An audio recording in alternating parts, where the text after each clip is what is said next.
Cast iron giveaway number 5. Are y'all ready to find out who the winner is? I'm going to use the name picker this time so I can select the ones that answered the question correctly. You had to answer a question to be entered. Atba Chatter is my husband, and he reminded me that we got married in Ringgold, Georgia, which is where Dolly got married, and I had forgotten that that's where we got married, where Dolly got married. Okay, in Strong's Adventure, Billy and Rhonda, they answered the question, but they requested not to be in the drawing because they already have Dolly's cast iron collection. Lucky them.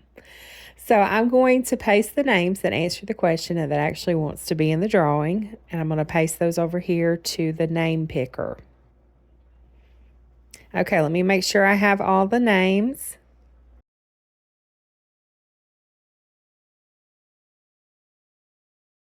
I'm going to shuffle them a couple of times, and then we're going to spin.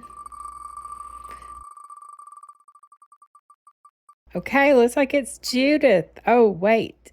It's still going as Jim's Kitchen. Oh, wow, Jim. Congratulations. I know this is the giveaway you've been waiting for because you are a big Dolly fan. I'm sorry, Judith. I thought it was you because it slowed down so much. Judith won a cast iron giveaway a few weeks ago, but it looks like Jim is the winner of this one. Jim, just send me your address and I will get this ordered and sent out to you. And congratulations again. And thanks to everyone who entered. I have fun doing these giveaways. Thanks so much for watching. Congratulations, Jim. And y'all have a very blessed week.